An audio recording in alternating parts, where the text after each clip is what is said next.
Hi, everyone, and welcome to episode 2 of Seek and Find Life's Mental Health and Relationship series on negative motivators. So, last episode we went over resistance, and this episode we're going to go one step further and talk about negative motivators. Well, for this episode, the goals are number one, to understand what negative motivators are and what their impacts are. And hopefully, we'll realize through going through this episode that negative motivators might be present in your life.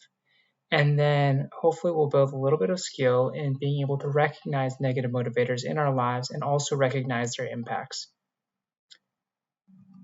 And so the questions for this episode are, number one, what are negative motivators? And number two, what are their impacts? And so we'll start with a little exercise, just like we did with the last episode. Go ahead and pick one thing that you resist or procrastinate. And this can be the same thing that you chose for episode 1 if you'd like. You can also choose something different if you'd like. But what I'd like you to do is to write down, how do you talk to yourself when you didn't do it? So in the last episode, we're talking about how you're talking to yourself when you're resisting doing it, when you're thinking about it. In this case, you actually didn't do the behavior that you wanted to do. And so how do you talk to yourself after you've had a perceived failure? And I'll go ahead and let you pause the video and take a couple seconds to do that.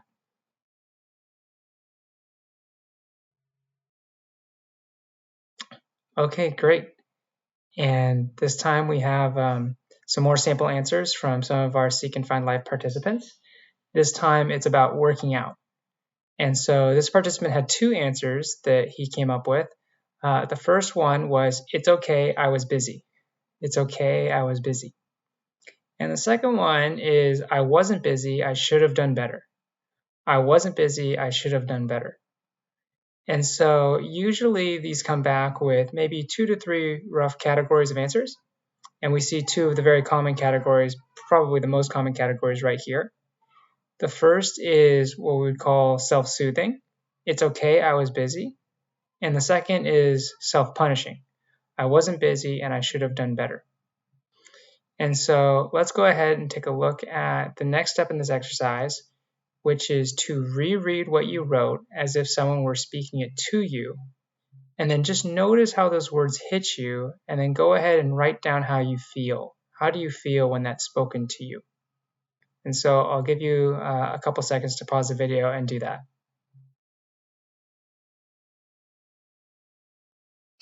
Okay, great. And we'll go back to our sample answers here. So in this case, the first response when it's rephrased is, it's okay, you were busy. Okay, so this is rephrased to the you form. It's okay, you were busy. And this participant said he felt encouraged. Oh, it's okay, it's not a big deal. I had a failure, and so I can get encouraged. Maybe I can make it up tomorrow. The second one was, you weren't busy, you should have done better. You weren't busy, you should have done better. And this participant said he felt guilty. Oh, maybe I've done something wrong. Maybe I let someone down, right? And so when I hear this, I start to feel guilty. I feel something negative about myself. And so when we go to the next slide, I just want to mention a little bit about self-soothing and suppressing. So we mentioned, first of all, that it's okay, I was busy, right? This is a kind of self-soothing response. I just wanted to mention briefly that this might look a little bit like something similar, which is something to the effect of, it's fine, I'll get over it. Or it's okay, like whatever, right? And although that might sound a little bit similar, I think you can sense from the tone that actually it's a little bit different. When you say it's fine, it's almost like deep within you kind of know that it's kind of not fine. And maybe you're hoping that if you tell yourself it's fine, it'll be fine. But actually you kind of know and you kind of feel that it's not. And so this kind of response can actually be a suppressing response, and it's masking pain, right? So it's a little bit different than self-punishing, but it's also not quite self-soothing, right? There's pain underneath that response that's not quite dealt with, and you can say like, I'll get over it, right, in this case, but it could look different ways, meaning that there's actually something still there, that you're not over it in this moment. And so we'll come back to suppressing responses and self-soothing responses a little bit later, but at least for now, we're going to focus on the self-punishing response. And where does this come from? right? Where does this come from? Why do I need to punish myself when I did something wrong? Well, we're going to take a step back, and how do we get what we want, right? That's this question. How do we get what we want? Well, so, assumingly at some point in time, somebody wanted something, right? And they tried to figure out how to get it. And so, quite simply, they asked for it, right? They basically told people to give me what I want. Maybe unsurprisingly, especially based on the last episode from episode 1, people find out that doesn't work super well, right? So if I say, hey, give me this, hey, do this for me, hey, I want that, right? It tends to not get good reactions from people. And so when that didn't work, then people found a new way. So what they did is they started to threaten with punishment. So now what's much more common is do what I say or else, right? And so because there's a punishment attached to it, wow, something, kind of amazing happens, which is you get the behavior that you want. Well, I would say this kind of works. It does work in terms of getting the behavior that you want, but it comes at a cost, right? It comes at a cost. And so when you say, do what I say or else, people are doing it out of the fear of punishment. They're not doing it because they want to help you. They're not doing it because they want to do what you're telling them to do. They're doing it because they're afraid that something bad is going to happen to them if they don't. And what happens is if we have the strategy around us a lot, especially as we're growing up and we learn it, then we internalize it. And suddenly we think that this is the way to get things done, right? And so anytime that we want to get ourselves to do something, we kind of use the same strategy, which is basically do this or else. And the or else in this case tends to be motivating with fear of negativity, right? Usually guilt and shame. And so basically what you're saying is, hey, if I don't go to the gym, if I don't get that A, then I'm going to feel really bad, right? And hopefully that fear is going to motivate me to do the behavior that I want. So we're going to see that this actually can be kind of counterproductive. The first thing we're going to talk about, though, is just what are negative motivators. Just to make it really simple, it's basically using negativity to motivate yourself, right? And the most common ones are shame and guilt. So if I don't do this, then I'm going to shame myself. If I don't do this, then I'm going to feel guilty, right? What I have here is I'm not good enough unless I do this. I'm not good enough unless I do this. But what's the problem with using negative motivators, especially if we're doing it a lot, right? Well, when we internalize I'm not good enough unless I blank, then a lot of times there's basically two results, at least two results. Number one is if you're telling yourself all day long, I'm not good enough unless I blank, right? I'm not good enough unless I get that A, unless I go to the gym, unless I do well at work, unless I, somebody loves me, whatever it is, right? Then you start to have this fear of not being good enough all the time because you're constantly saying, I'm not going to be good enough unless. And so you're always afraid that unless isn't going to happen. And then if that doesn't happen, then you're afraid you're going to get emotionally punished. And so this is going to create a kind of anxiety, a kind of irritability, depending on how we react to this. And then eventually that's going to hold in our psychological, being and in our physical body in a kind of tension, stress.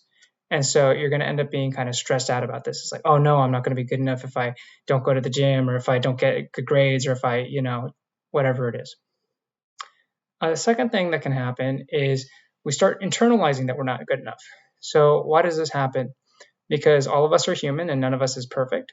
And none of us can maintain perfect results and perfect behavior all the time. And so when you're saying, I'm not good enough unless I blank, then inevitably blank isn't going to happen some of the time, right? And then we perceive that as failure. And then what happens is you can start to conclude, whoa, I'm actually not good enough, right? Because I didn't do blank. And so therefore, because I'm telling myself if I'm not good enough, if I don't do it, then I must actually not be good enough. And so what this can result in is a kind of shame, like, oh, I'm not good enough. I'm so bad, right? Low self-esteem. And then eventually this can result in kind of depression, right? That you're just like, oh man, like why try, I'm so tired. This is not working for me. I don't know what to do, right? And so that can end up in a kind of depression. So this is basically the two big things that we see as results of using negative motivators a lot is number one is stress, and then number two is a kind of depression. Okay, so what are the impacts? Just to boil it down, basically stress and depression, right? Number one, you're constantly asking yourself, what if I'm not good enough? What if I'm not good enough? Like if I don't get this result, if I don't do this behavior, then I'm not good enough, right? So that results in a kind of an anxiety, kind of irritability, and basically stress, right? That tension in your being. And then the second is, what if I'll never be good enough, right? What if I'm not good enough? And so then eventually you might start to come to this conclusion, if you don't get the result enough, if you don't do the behavior enough, that you're actually not good enough. And this can end up in a kind of low self-esteem, a kind of shamefulness, right, that we just carry around with us, and then eventually even a kind of depression.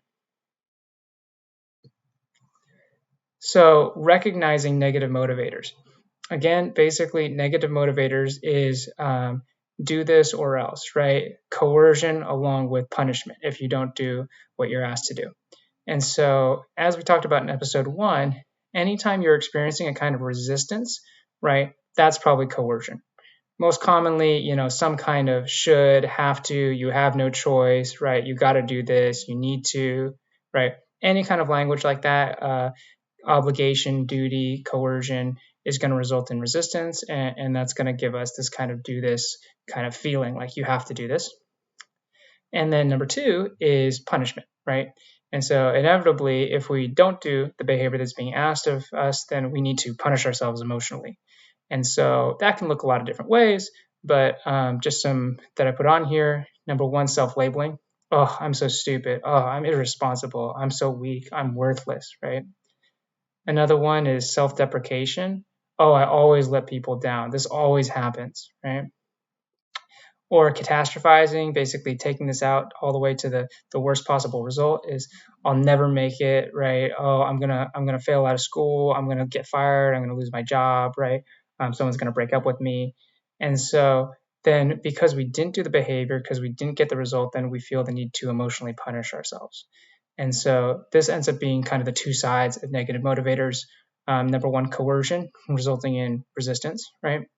And then punishment, resulting in basically some form of I feel bad, right? Especially guilt and shame. And so I hope, it's not the most happy episode, but I'm hoping that this is at least clarifies maybe some things that we might have experienced, and we can at least have some understanding of what negative motivators are and what their impacts are, right? Coercion and punishment, and then that leads to basically stress and depression, right?